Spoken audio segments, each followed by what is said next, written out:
Muy bien, a continuación tenemos al doctor Alisnar Montazar. Él es asesor de riego y gestión del agua de la División de Agricultura y Recursos Naturales de la Universidad de California. Él en esta ocasión nos va a compartir su experiencia en el manejo del riego en la Palma de Atilera. Esta plática va a estar en inglés. Vamos a invitar al ingeniero Natividad. ¿Se nos perdió?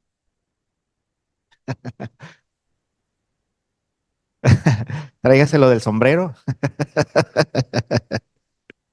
Sí, para que nos apoye con la traducción de este interesante tema que nos va a compartir el doctor Alik. Doctor Alik, are you there?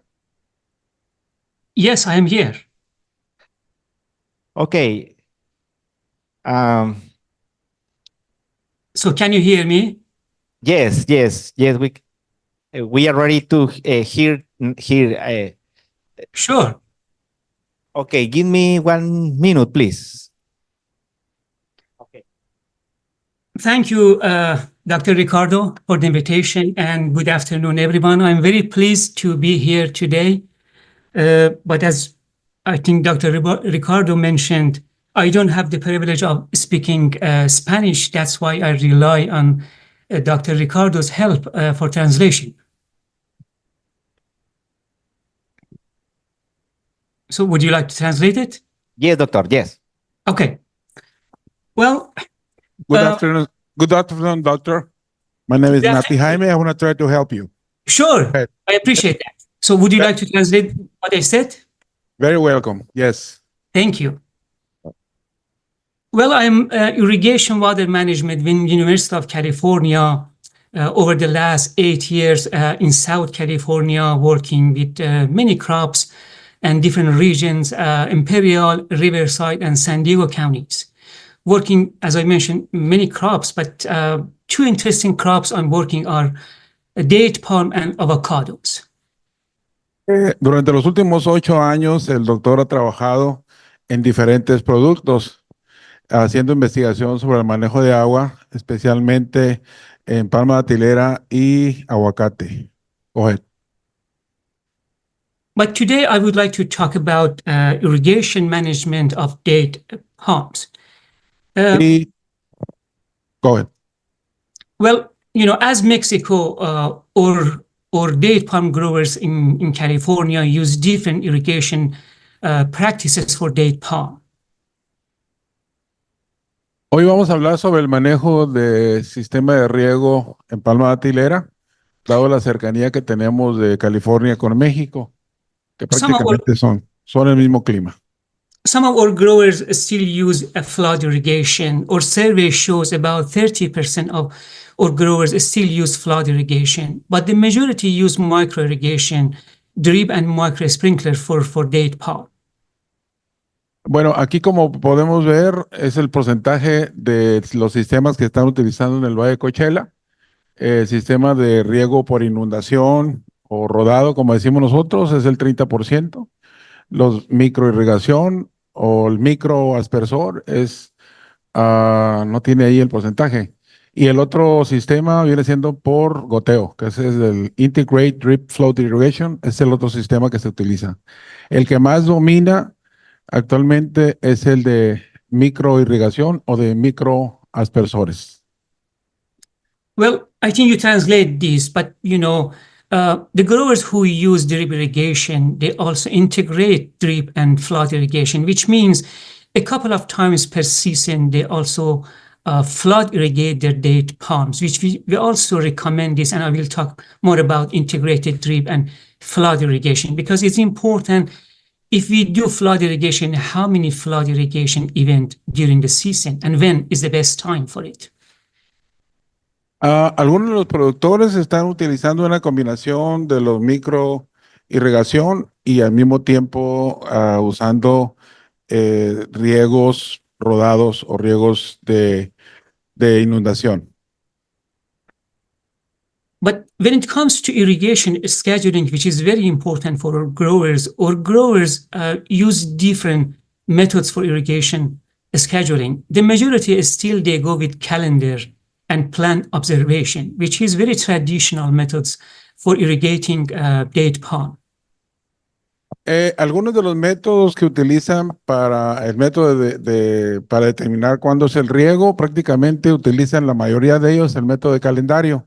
Es decir, riegan cada, no sé, cada 6 semanas, cada mes, etcétera, etcétera. Es un método de calendario. La mayor parte de los productores.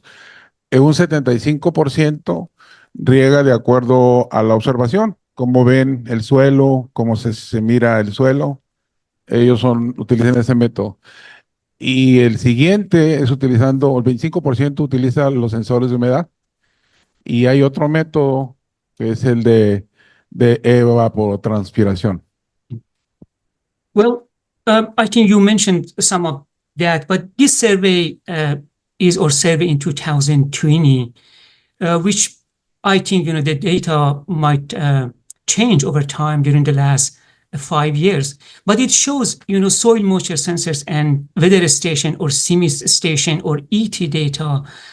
Still, our growers didn't adopt those technologies, and we are working our growers to encourage them to use soil moisture sensors and CIMIS data for managing irrigation in date palm. Ahí se me complicó. El método que utilizan se me complicó aquí. Bueno, ok, está bien. Ok, go ahead, sí. Los métodos que estamos hablando básicamente ahora y donde se va a concentrar él, por lo que he visto en sus presentaciones, es en el método de irrigación por satelital. Eso lo vamos a ver adelante. Go ahead. I would like also to mention this because I'm working with different crops and I have these numbers for different crops in California, in South. When we go to other crops like avocados, these numbers are entirely different. And our growers, the percentage for calendar plant observation is lower than date palm, and the portion for soil moisture and technology is higher. So my evaluation is our date palm growers are behind, in terms of using technology, soil moisture and ET CIMIS compared to the other crops. And that's why, we encourage them to adopt those technologies. It's good to let them know, there is some differences. Le voy a tener que pedir ayuda al doctor Glenn. Hay términos muy técnicos aquí. Sí, doctor. Dr. Ali, can you go back to the previous slide? Thank you. Es que los productores en California usan diferentes métodos para riego, calendario, observación de la planta, sensores del suelo y las CIMIS, que es el sistema pero para los otros, como los productores de aguacate, ellos usan más las tecnologías más altas, como sensores del suelo o del ET, y el uso de calendario y observación están menos para productores de aguacate. Por eso los productores de dátil están atrasados en comparación a los productores de aguacate. Right? Thank The you. avocado growers are ahead of the date growers. Of course, yes, they are ahead. Yeah, they're ahead in this technology. Well, let's go back to the principle of irrigation and what really we are looking in irrigation. So here I'm talking about uniformity and efficiency of irrigation, which are very important concept for irrigation management. So I have here 3 different irrigation patterns, pattern A, B, C in one orchard. So what we see here in these practices, we see the crop root zone. The darker area here are where we have wetted soil, and the light brown is the dry soil. So I will discuss this. What does that mean? Aquí lo que estamos viendo es que en las zonas oscuras del café oscuro es prácticamente la zona de riego y el café blanco significa las zonas donde el suelo está prácticamente seco. En el punto A pueden ver hay irregularidad de la humedad y en el punto B se mira prácticamente uniformidad en el riego del cultivo. The pattern A, or let's say orchard A, we apply water, but is not uniform, not even efficient. You can see, there are differences. We applied more water here, not, not for this tree. For pattern B, we apply a lot of water. Of course, it's very uniform, but not efficient. It means if you apply too much water, your uniformity is very high, but you are not efficient because you basically lost a lot of water.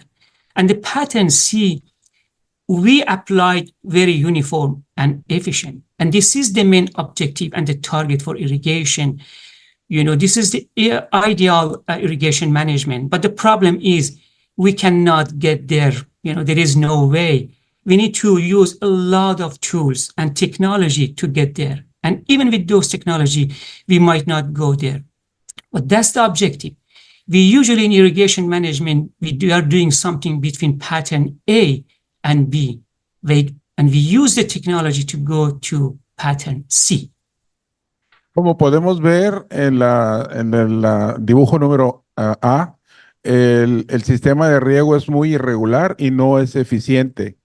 En el dibujo o la gráfica B, podemos ver que el agua es muy eficiente, es muy pareja, si lo miran ahí. El problema es que es demasiada agua y entonces tampoco es eficiente. Y en el ejemplo C, ahí podemos ver que la humedad está sobre el sistema radicular y es mucho más eficiente.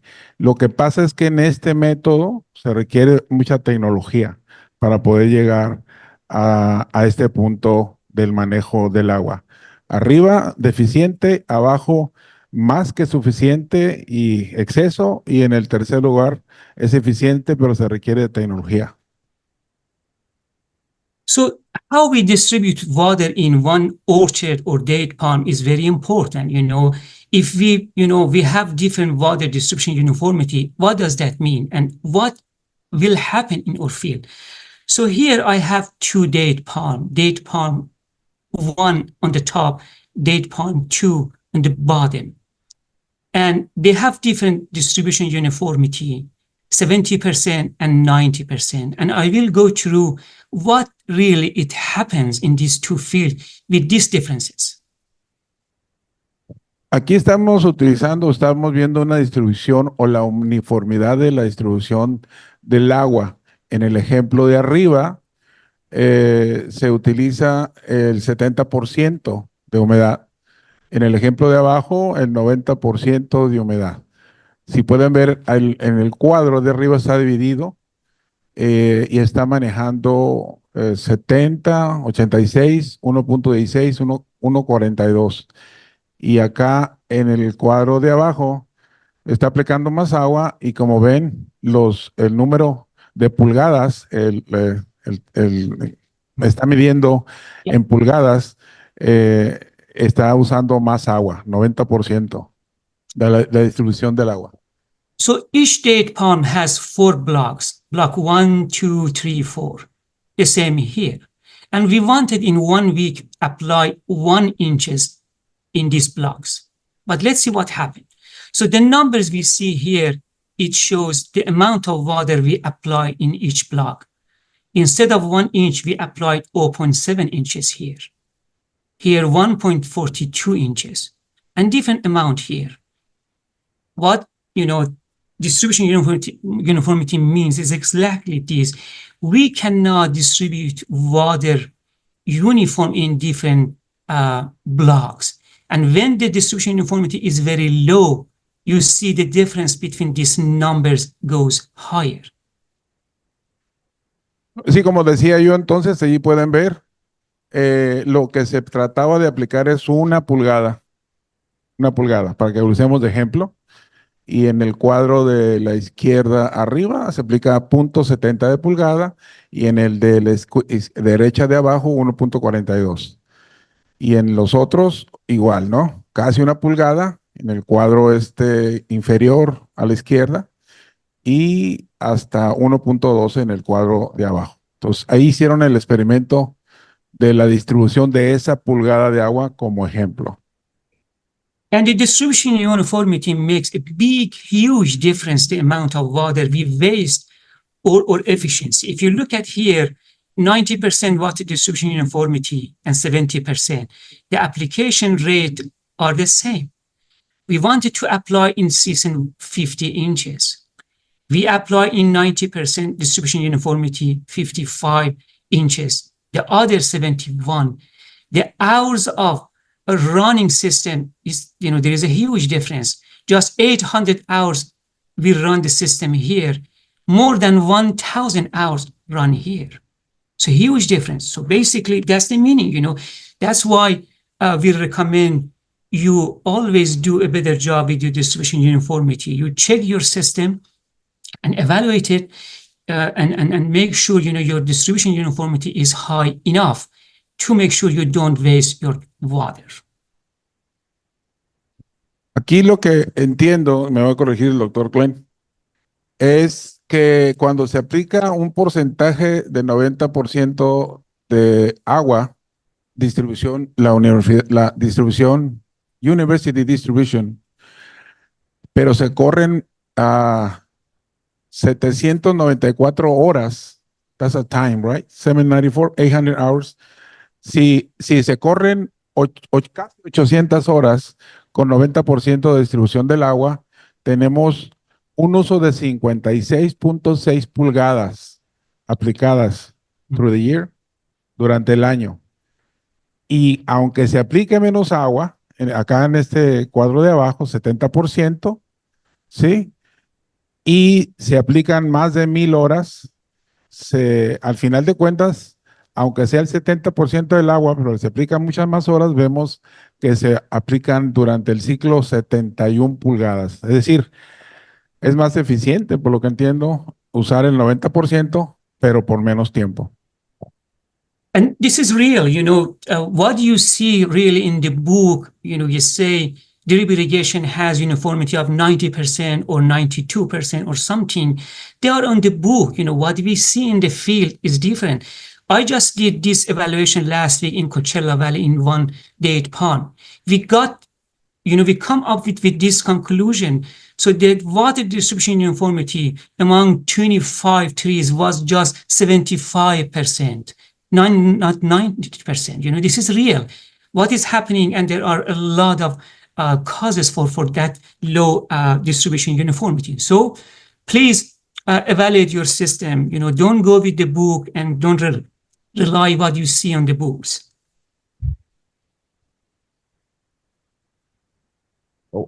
Es que los libros dicen que la eficacia de un sistema de goteo es 90%, pero en realidad en esta huerta fue 70%. Y hay varias causas de falta de eficacia de un sistema. Entonces, no depende completamente en los libros. Hay que medir y mirar y inspectar el sistema de goteo. Aquí está una de las causas de falta de eficacia. There are always, reason in the real world. Those emitters, they are not functioning as we see in the operating, catalog or on the book. Plug emitter, house screen plug, plastic shaving, a lot of physical, chemical, biological causes. A lot of leaks in the system, and that's why we really need to do regular maintenance and evaluate our system. In California, Resource Conservation District, they assist our growers. They have some support from USDA and RCS, from state government, to help our growers regularly do this evaluation for them and help them if their system doesn't work well. Pues básicamente lo que se me refiere ahí es que tenemos que estar revisando constantemente el tema de los sistemas, porque aunque estemos aplicando, según nosotros, ¿no tienes el pointer? Sí, ajá. Aunque estemos aplicando, según nosotros, menos agua, el problema es que hay mucha deficiencia.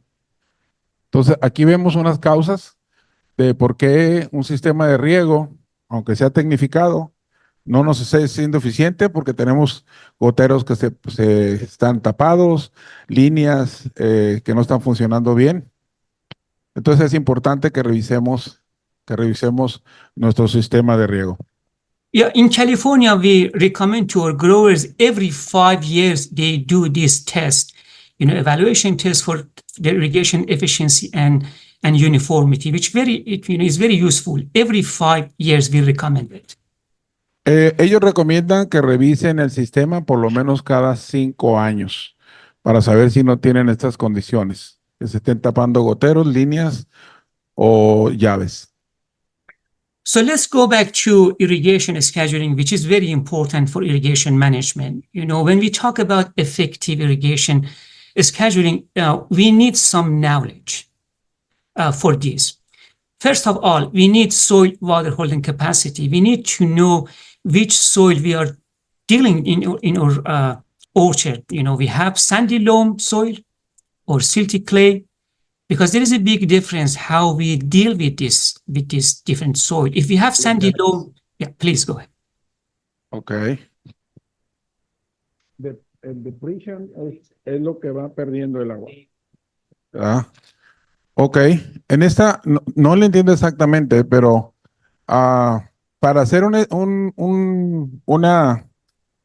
calendario de riego es importante conocer esto que se llama aquí holding capacity, es decir, lo que el agua retiene, el suelo retiene, no alcanzo a ver aquí. So Es water holding capacity, es decir, la capacidad que tiene el suelo de tener el agua, eso es lo que significa. Y luego enseguida está el tipo de suelo, tenemos el sandy loam, vamos a decir que es el suelo franco, y luego es el otro que es la arcilla, el que está abajo. Y la habilidad que tienen de retención entre cada uno de los suelos, ahí lo pueden ver, ¿ok? So the simple meaning is when we refill the soil profile or after irrigation event, how much water the soil keep for us. And, when we should irrigate, basically if we have sandy loam soil, the water holding capacity is very low. So we need to go with very frequent irrigation event and very light irrigation. When we have silty clay loam, we need to go with heavy irrigation event and less frequent irrigation event. That's the main difference we need to keep in mind for irrigation management. En el caso del sandy loam, que viene siendo el suelo franco, requiere de riegos más frecuentes, eso lo sabemos, y pueden ser ligeros. En el caso de la arcilla, requiere de riegos más pesados, pero en mayor tiempo. So the other factor can help us for irrigation scheduling is we always need to monitor how much water we applied and how much rain we have. So we are in the desert, we don't have rain. Let's forget about rain. We don't have really rain here. 3 inches, annual rain, I think is nothing. So, but still we need to know how much water we apply. A flow meter in the system can really be useful for irrigation management. Otra herramienta importante que se tiene o se tendría que usar y que prácticamente en todo California se está usando son los medidores de flujo o flujómetros, ¿sí? O aquí es conocido como flow meter, es decir, cuánto agua estamos aplicando y estos llevan el registro. Hay diferentes tipos, él no lo mencionó, pero hay manuales que traen prácticamente como si fuera el medidor del agua del medidor de la casa y otros que son digitales y otros que van guardando la información y tienen conexión con el internet también. Pero es importante conocer este tipo de herramientas para conocer qué tanta agua estamos aplicando en el terreno.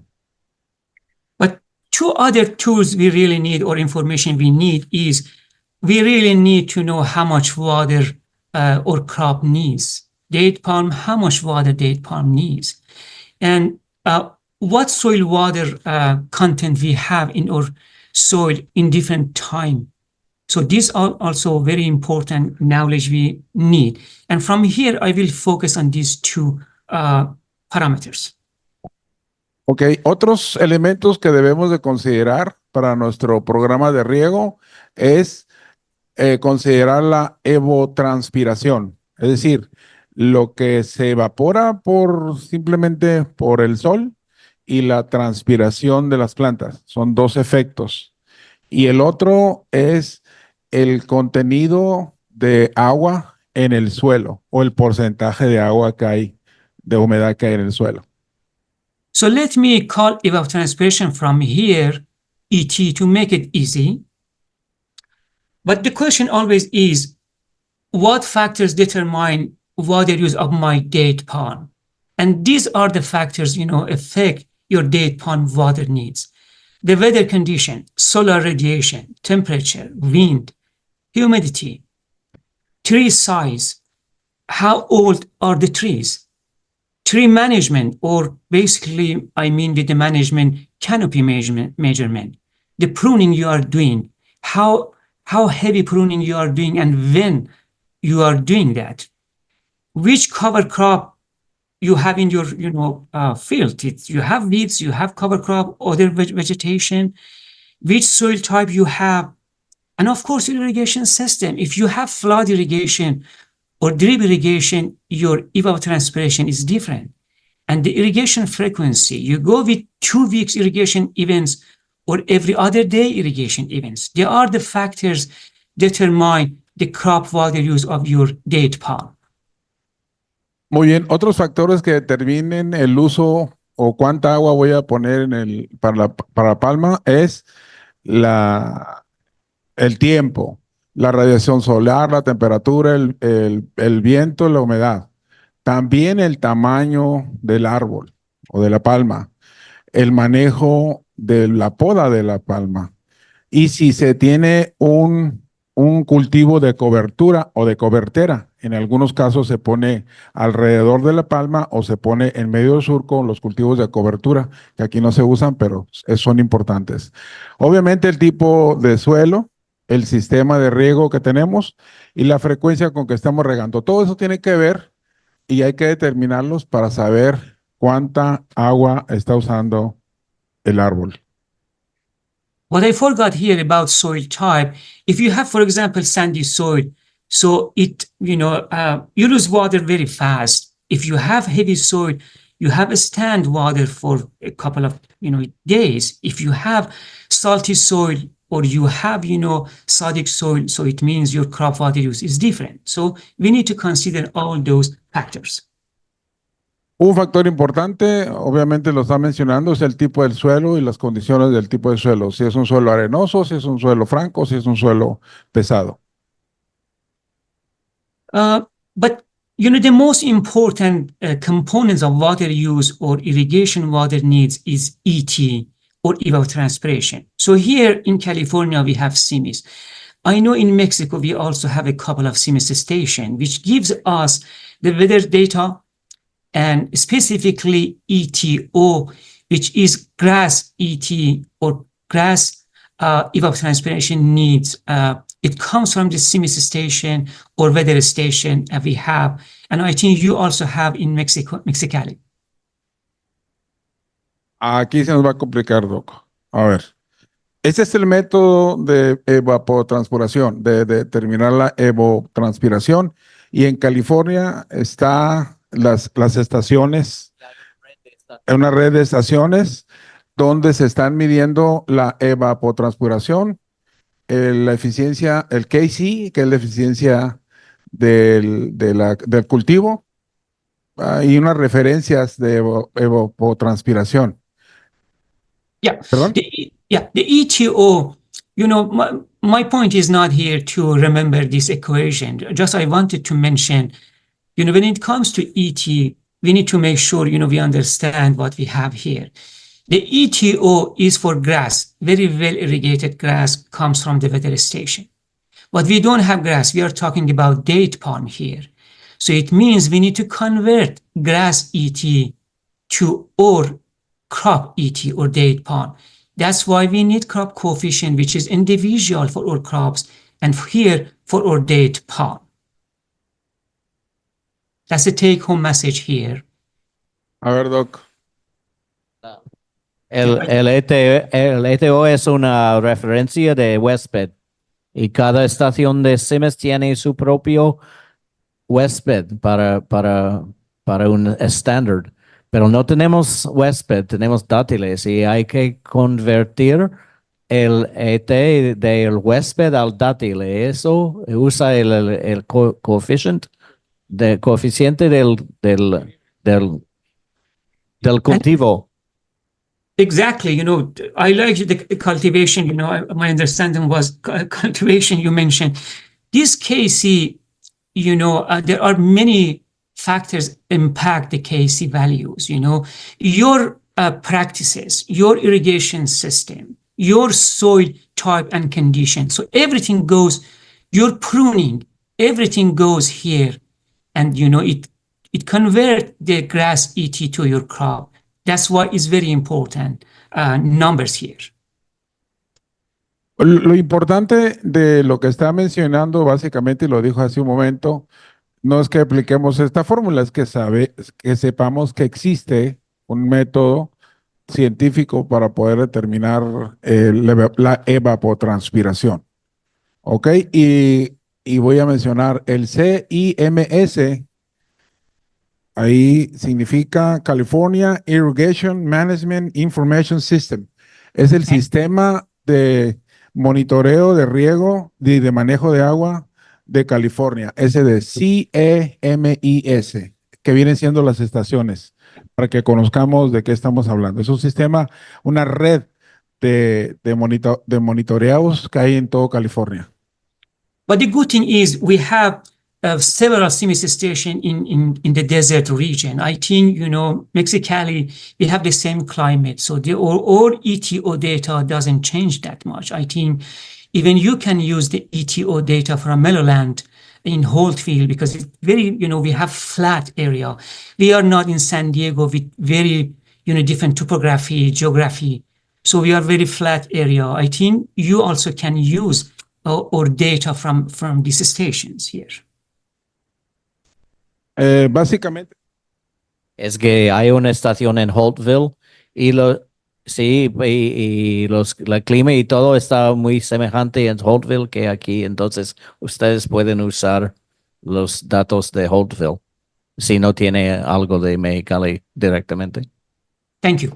Well, but let's talk about the real numbers, we got. Let's forget about those equations and the real numbers we got in two different date palm in Coachella valleys. I work with 6, but, I tell the story with 2 date palm. Date palm A, date palm B.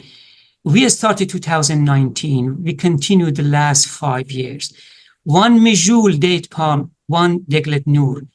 In 2019, so this date palm was just 8 years old, and the date palm B was 20 years old. So we are talking about these two. We did some measurements, both drip irrigation, both the same soil type, and even spacing. Tree spacing were also the same. So a lot of things were similar. Muy bien. Aquí en 2019 se establecieron 2 experimentos. La palma A son palmas Mejul de 8 años de edad en un suelo arenoso, un sistema de riego por gotero y un espacio de 30%. La palma B es un Declenor de 20 años del mismo tipo de suelo, también con goteros y en el mismo espacio. But the big difference between these two date palm was the average canopy coverage. We use drone to measure this. As you can see, you can even see it, The average canopy coverage for the date palm A was 46 at the time, and over time increased. Date palm B was 73. That was the huge difference between these two. And, the water needs, it makes, some differences in water needs here. Ok, aquí lo que podemos ver, por ejemplo, en el caso de la palma Mejul de 8 años de edad, el porcentaje de sombra o de hojas que tenía era de 46%. Y en el caso del Deglet, la sombra o la superficie foliar era de 73%. Es una diferencia muy grande.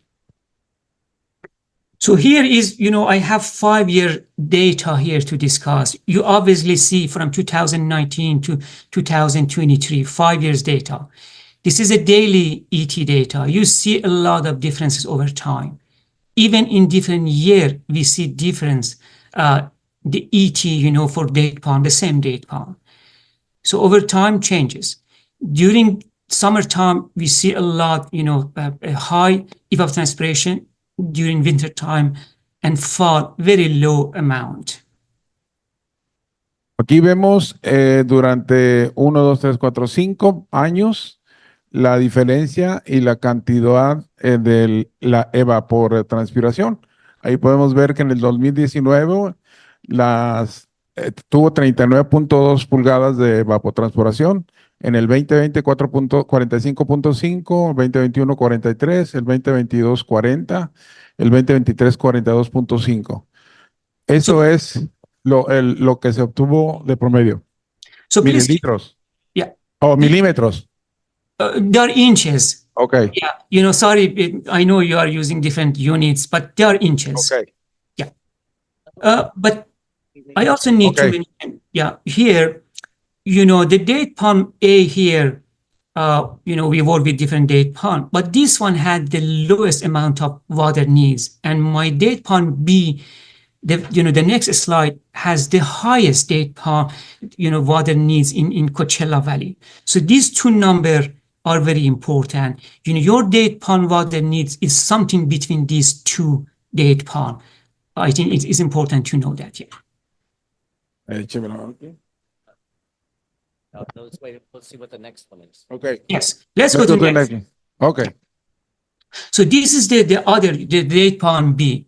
You obviously see the numbers are higher here. You see the numbers we have here are higher from that date palm B. Obviously, the annual amount, and this is the maximum amount we got here. But let's move on. I make it very easy to understand here. So this is the crop coefficient for these two date palm. You see for date palm, these two date palm, they have different crop coefficient in different time of year. What we need to know, the crop coefficient over time change. During winter time, we have the lowest crop coefficient.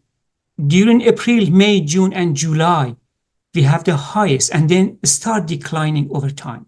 So my point here, the crop coefficient and water needs are changing based on the site and based on the time of year. Ok, en la gráfica voy a regresarme entonces para que entendamos. La palma número 1 es en el azul, que viene siendo el Mayul. ¿Me siguen? La palma 2 es el verde, que es el Deglet. Como requiere mucho más agua, lo podemos ir viendo en las curvas de enero, los requerimientos o más bien la evapotranspiración. Podemos ir viendo cómo va aumentando y obviamente mayo, junio y julio y hasta agosto son altas. Y obviamente que el Mayul de 8 años con menor follaje pues tiene menor evaporación. Así lo vamos viendo al transcurso del tiempo, cómo va cambiando y cómo va evaporándose o perdiéndose menos agua conforme pasa el tiempo. So let's forget about this crop coefficient and these things. Make the life very easy. This is the average crop water use in date palm A or 1. And I've assumed here the efficiency was 90%. So in each month, it gives you some ideas, the amount of water this date palm needs in month, and that's the average of 5 years. I think it gives you an idea, and this is very applicable. If you look at here, in January, this date palm needs just 2 inches of water. In June and July, it goes to 5.3 inches of water. So a significant difference. And even I changed these to the average gallon per week per tree for the crop, for the crop water needs. And you might able to use these numbers. That's the average gallon per week per tree in different months, from January to December for this date palm. If you look at here, it shows during June, this date palm needs 283 gallon per week per tree. That's the maximum in January. Very similar, July, Ok, Aquí creo que está muy claro para entender la gráfica y es prácticamente la conclusión de que estamos viendo. La palma A, ¿se acuerdan qué es la palma A? ¿Cuál es la palma A? El Mayul de 8 años, ¿sí? Ahora sí, nos ubicamos. Ok. En enero, por día, la palma requiere 2 pulgadas, más o menos diarias. En febrero, lo pueden ver, requiere 2.5. En marzo, casi 4 pulgadas. Y así nos vamos hasta junio, julio y agosto, que se requieren 5 pulgadas por día. Ahora, el resumen está de este lado. En el mes de enero se requieren 105 galones en el mes de enero de esta palma. ¿Me siguen? ¿Sí? En el mes de febrero, 135, marzo, abril, etcétera, etcétera. El mayor número de galones, aquí está la conclusión. En mayo, junio y julio se requieren entre 250 a 280 galones de agua por semana. So if you want to go with the hours, for Hold on. example, assume your application rate is 10 gallon per hour application rate with your drip system. So simply you divide these numbers to 10 and come out with the hours of irrigation you need in your system. Very easy. Ok, aquí está dando un ejemplo. Esa es la cantidad de agua que se requiere. La columna de la derecha, ¿la siguen? Dice, si ustedes van a regar 10 galones por hora, simplemente dividen los galones que se requieren entre entre 10, las 10 horas por galón que van a aplicar. No sé si se explica esa parte. Los 10 galones por hora. Es simple, es más fácil, pues. En la columna de la derecha nos dice cuánta agua requieren y luego ya lo pueden dividir entre las horas que requieren regar para obtener ese número de galones. Yeah, I think you mentioned, but if not, so for this date palm, the trees needed about 9,500 gallon per tree per year. That's our best estimation for this date palm. A ver, ahí les va, ¿eh? Apunten este número en amarillo.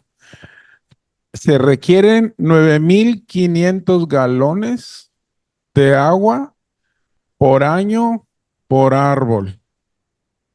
Échenle la cuenta cuántos litros son. Ese es el promedio más o menos que se requiere. Si queremos saber cuánta agua requiere un árbol, 9,400 galones por año.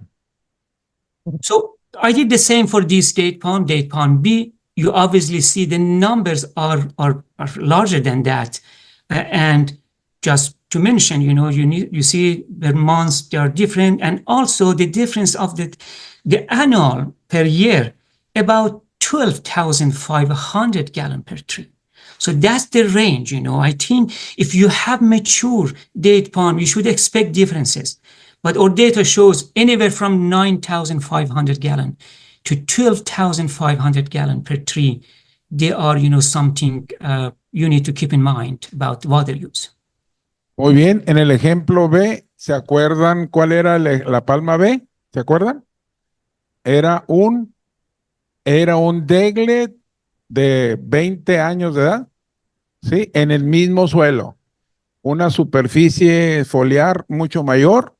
Y aquí vemos los galones que requiere por semana. Y estos son los galones que requiere una palma adulta de 20 años. 12,500 galones de agua por año por árbol. Este es lo que requiere una palma de 20 años o más. So let's move to the other tools. We always this is our recommendation. We really need to use to consider the amount of water crop needs and also use soil moisture sensor together. If you want to be efficient in your irrigation system, we need to use both soil moisture sensors and also ET data. Bien, estos son algunos de los probes o prácticamente algunos de los herramientas que son de uso, de utilidad, para determinar cuándo, cuánto y cuándo es el mejor tiempo de regar, que vienen siendo sensores, monitores, etcétera, etcétera. Well, this is, the big deal here. So soil moisture sensors are very useful because they can answer critical question, and any other tools cannot answer that question. How much water I have in the early season? If you want to see how much water you have in December, you need a tool.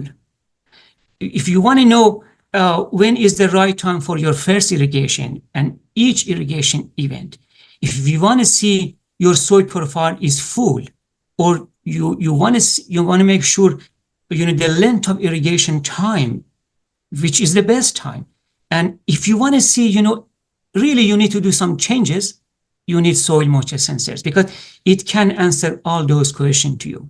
Basically, soil moisture sensor can help you to trigger, as a trigger for your irrigation events. Es importante el uso de cualquiera de estas herramientas para determinar cuándo es el momento y el momento crítico del riego, igual para determinar el volumen de agua para cada suelo, porque el que vimos es un sandy soil, es un suelo arenoso, pero para determinar en otro tipo de suelo, los sensores son una herramienta básica para determinar cuándo es el momento de hacer el riego o también cuánto se requiere para un suelo específico. Entonces, la herramienta, los sensores y otro tipo de herramientas que existen son importantes para determinar. Well, in California, we have several incentive programs from the local government and also from USDA. It can help our growers. Why it's important? Because, the soil moisture sensors are very costly. Anywhere from less than $100 per probe to more than $300 per probe, plus data logger, telemetry components, and yearly data subscription costs. They are involved with that. If you don't have support from the government, perhaps, or growers, they have some challenges to adopt those technologies.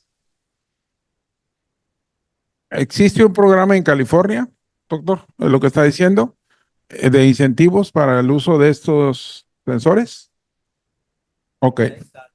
Yes, we have. Yeah. Sí, el gobierno ofrece un incentivo para el uso o la compra del uso de este tipo de herramientas que van desde 100 hasta $300 por data logger, por aparato. Well, what I would like to mention here, as you can see, there is a wide range of cost. There are a bunch of soil moisture on the market, but to best of my knowledge, over 20 years working with soil moisture, there are not difference with this soil moisture. So the cost is not important because every single soil moisture sensors in the market, they can help you with this question.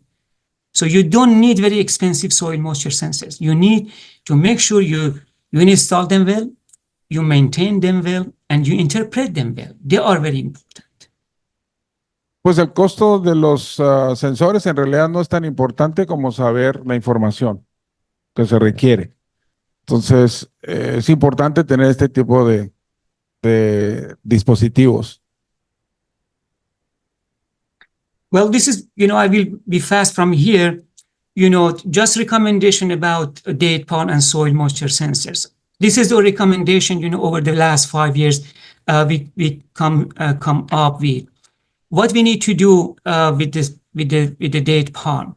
If you have drip irrigation, refill the soil profile in early season and maintain the soil moisture at the depth of 1 to 4 feet. So the top 1 feet doesn't help you. For avocados, for example, we recommend to put the sensor in top because that's a very shallow root crop. But this is different for date palm. So we don't have effective root here. So effective root are between 1 foot and 4 feet. So we need to monitor here. If you have a drip irrigation, even, you go just with 1 to 2 feet soil moisture depth, because it gives you good numbers and indication for your irrigation management. You basically fill the profile, you have the soil moisture sensors in this depth, and you look at the data. 25, 30 centibar for sandy soil, which we have here, that's a good number for maintaining your soil moisture data. Muy bien. Una recomendación muy importante que una conclusión en los últimos 5 años es mantener la humedad entre de 2 a 4 pies. Esa zona que está marcando ahí, esa es la zona crítica. Esa es la zona que se tiene que mantener con humedad, porque si pueden ver, ahí está el mayor número de raíces, y es donde hay el mayor crecimiento. Entonces, no es tan importante la zona, el primer pie, sino del 2 al 4. Ahí es donde debe mantenerse el perfil de suelo húmedo. Ahora bien, un número indicador, can you go back, please? Okay, right.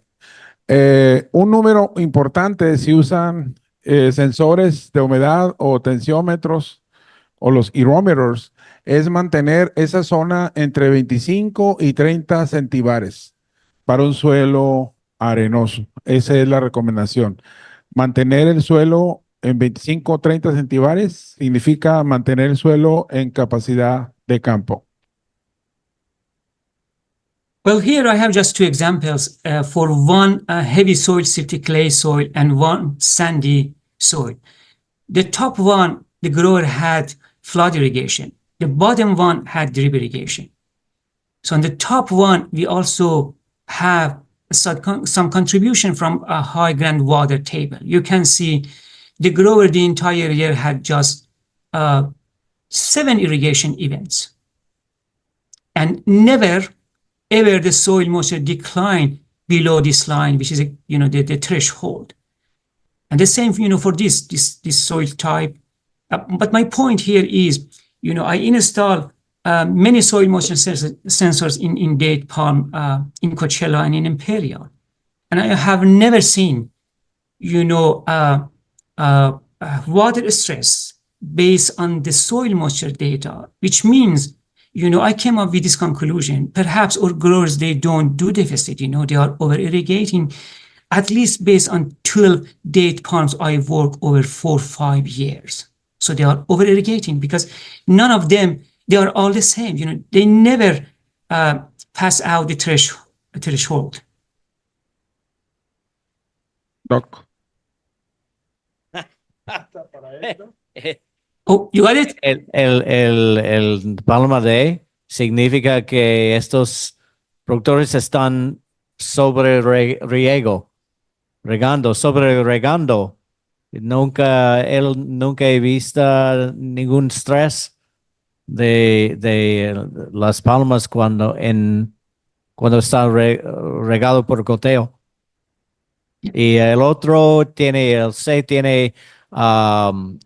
sé ¿cómo se dice? Mesa de agua alta y water table, alta, y solamente él tiene, productor tiene que regar 7 veces por año.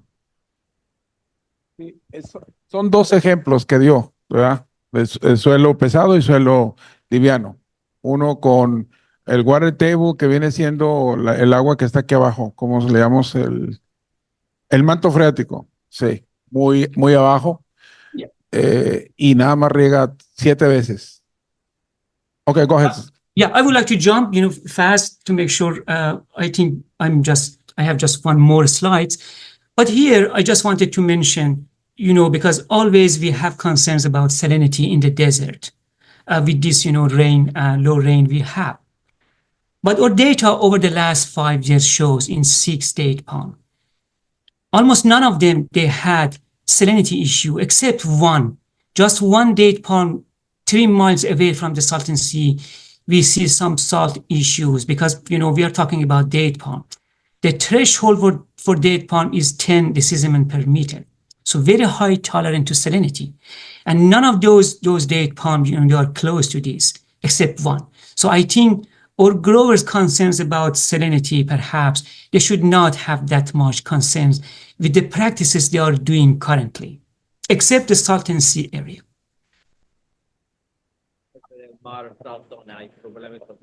Sí, ok. En este ejemplo está manejando que son 6 palmas como muestra. Si miran acá arriba es la conductividad eléctrica, EC, all right? Easy, yes. Entre mayor cantidad de conductividad eléctrica, el suelo es más salino. Y estas 5 palmas que están acá en el experimento llegan solamente a 10 decisiemens. Doctor, ¿dónde estás? Ya te me perdiste. O sea, es el punto de equilibrio. Y solamente una palma de este lado, la palma 6, está en unos niveles muy altos, que eso sucede también en suelos salinos, ¿verdad? Y sobrepasa lo que son los límites. Well, my take-home message from this talk are a couple of things I would like to share. As I mentioned, we recommend you refill the soil profile in early season. With the early season, I mean mid-February to mid-March are the best time, even early March. That's the best time to refill the soil profile. El mensaje que nos debemos de llevar después de esta plática es que ustedes deben de rellenar, es decir, recuperar el agua que se haya perdido durante el ciclo en los meses de febrero y marzo. Recuerden, la capa o el perfil que se tiene que mantener húmedo es de los 30 centímetros hasta el metro, más o menos, de 1 pie a 4 pies. Ese es el nivel donde debemos mantener la humedad y deben de llenarse en febrero o marzo. So you can consider using this crop coefficient we developed here in California, or the monthly data I just provided you. You have there are some threshold. Your date palm water needs change between between those numbers, and what you need to know, to follow just the date palm crop water needs and maintain the soil moisture at the depth of 1 to 2 feet, around 25-30 centimeter if you have sandy soil, and about 50 centibar if you have a heavy soil for drip irrigation. Y estos obviamente son lo que sigue, mantener las necesidades del agua de la palma con los factores de equilibrio, el KC, ese es algo que tenemos que estudiar un poquito más, y mantener la humedad de profundidad de 1 a 2 pies y una medida de los sensores de humedad de 25 a 30 centibares durante toda la temporada. And as I mentioned, En suelos arenosos, sí. And as I mentioned, we are in the desert region. We always recommend you integrate your drip and flood irrigation. Our best estimation at the moment is you need 1 to 2 flood irrigation even at least to maintain the salinity and refill the soil profile. 1 flood irrigation in February or by mid-March, and 1 in mid-June to early July are the best based on the knowledge we developed so far. La otra recomendación importante es si hay posibilidad de hacer un riego por inundación, es conveniente hacerlo en febrero, el primer riego y el segundo riego a mediados de junio. Es decir, mantener la humedad como se nos indicó y hacer 2 riegos de anegamiento para bajar los niveles de salinidad. And one more thing, we recommend careful irrigation management for mid-July to September for Mijul dates, because we believe there is some relationship between the water use and POFI schemes. Even though I mentioned about the ET and water needs, but we also have some concept and hypothesis shows. So if you go with even less than ET for those months, perhaps your POFI scheme reduce, and we are working on that. So I can come up with some information in the future for you. También es importante, y aquí ya está mencionando el tema del ampollado del dátil, que hay que mantener mucho cuidado en el riego de julio al principio del calal, cuando empieza a madurar, sí, hasta septiembre, porque obviamente en esa etapa el dátil es muy susceptible al ampollado de la piel. Más información sobre eso va a haber en el futuro. And with that, thank you very much. Y gracias. Muchas gracias. Un aplauso, por favor. Gracias, please. Thank you, Dr. Ali. Thank you Any very much. question? ¿Alguien? ¿Alguna duda? Yo sé que hay muchas, pero adelante. Preguntas.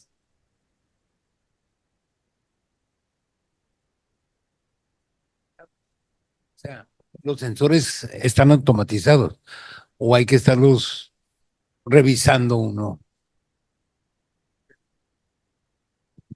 What about the sensors? Some of them are like automatized. There are, very high technology, or what kind of sensor there are in the market? Well, as I mentioned, we have aerometer, tensiometer, and, they are based on the soil water potential. They are cheap. And I think if you have heavy soil, they are perfect, for silty clay soil. We have more expensive ones. They provide you volumetric soil water content and also temperature, soil temperature, and of course salinity. So they are, more expensive, but they provide you some information about salinity. Sometimes, if you have the budget, you can go with those, and there are too many of them. I cannot really go with one. If you look at the market in the US, always growers, they ask, what I should do, and that's why I'm telling them, so the type of sensor is not important, depending on your budget and what you are looking. If you need salinity data, probably aerometer or tensiometer doesn't give to you. You need to go with the volumetric, high technology soil moisture. And we have a lot in the market, like TDR, like capacitance soil moisture and different brands. But if you need just the soil moisture data for irrigation management, perhaps just aerometer and tensiometer can help you. Hay muchos en el mercado, van desde los muy sencillos como los tensiómetros, los hidrómetros, que son básicamente en sitio, y hay otros muy sofisticados que te miden conductividad eléctrica, capacidad de campo, y otros factores, salinidad, etcétera, etcétera. Depende del presupuesto. Él dice que simple y sencillamente un sensor como como el tensiómetro o el sensor de humedad, de hidrómetro, es suficiente. Depende digamos, del presupuesto que se tenga. Sí, Adelante, adelante. sí, el método del CIMIS, Sí. que es un método basado en datos agrometeorológicos y que tenemos la disponibilidad de aceptarlo. ¿Por qué no se está utilizando ahí en el dátil como podría ser, pues teniendo todos los elementos? ¿Aquí? No, en California. The SIMS method for ET, are you using it for California? Oh, for the CIMIS, yes. As I mentioned, about 12% of our growers for date palm, they are looking, on CIMIS. But it doesn't mean really they follow CIMIS. If you want me to answer, they are perfectly using CIMIS station data. I cannot go for that. Not many growers, they look at it just to make sure, how much water probably they can go, or if there is heat is coming, or they need to apply more water, that's all. They don't follow actually for irrigation scheduling, but we are trying to encourage our growers to use it for irrigation scheduling now with this, water scarcity in the desert region. El método que acabas de mencionar funciona para la palma datilera y ellos están diciéndole al productor que deben de seguirlo y lo pueden usar, pero no muchos de los productores lo están utilizando. Está ahí, es útil, pero igual que en otros lados, la tecnología no siempre la están usando. Ellos recomiendan que lo usen. Es un método de precisión, pero no todos los productores lo usan, básicamente. Pero sí se recomienda que se usen. Y sí se puede usar. I also want, just it's good you translate this statement. This is very important because we are recommend to our growers. For irrigation management, we recommend flow meter, soil moisture sensors, and CIMIS data. Our best estimation is if you use those tools, you should be able to conserve water 15 to 20%. And this is a huge impact, for your irrigation management. But it takes time for you to properly use them. It's a time consuming, but if you start today, probably you can use them perfectly for the next 3-4 years. But the best estimation is if you use those tools, you should be able to conserve 15 to 20% of water. Dice que es muy importante que mencione eso. Las 3 herramientas fundamentales que recomienda es el uso del flujómetro, del que mide el volumen de agua, los sensores o tensiómetros y el método de CIMS, de conservación, que utilizando este método se van a ahorrar del 15 al 20% del agua y eso va a tener un gran impacto en el rendimiento, en la eficiencia del uso del agua, usando esas 3 herramientas. All right, got it. Sí, mencionó que la cantidad de agua por palma anualmente, más o menos 12,000 galones. Pregunto yo, la pregunta es si en cualquiera de las variedades, pregunto yo que si en la etapa de fructificación o desarrollo del dátil, tomando en cuenta las altas temperaturas, la transpiración, el gasto de la transpiración y el gran requerimiento que tiene la fruta para desarrollar, para ser más grande, le alcance la palma, convirtiéndolos a litros, más o menos son entre 150 y 200 litros diarios en un solo arenoso. Pregunto si es suficiente. Yeah, seeing the high requires of the day palm, especially in the summer, it requires a lot of water. He mentioned, make the translation between gallons and liters. If 200, which is about whatever liters are gallons, using the 200 liters per day per palm and sandy soil, that's enough? Well, my number was based on the weekly base, not daily base.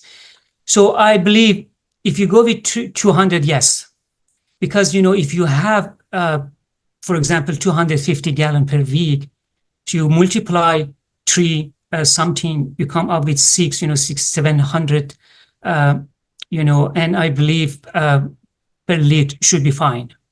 Even you are probably over irrigating if you have a high value use date palm like number 2, the date palm 2 I mentioned. Yes, I think if you don't over irrigate, you don't under irrigate with 200.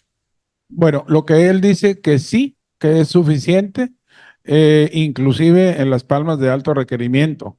Los números que él dio hace la aclaración, son por semana, pero si eso da por litro, lo que tú hiciste, sí dice que sí es suficiente, incluso para la alta demanda, como en el Deglet, sí alcanza. Okay, I think it's about it. Right? Thank you very much. Gracias. Thank you very much. Thank you.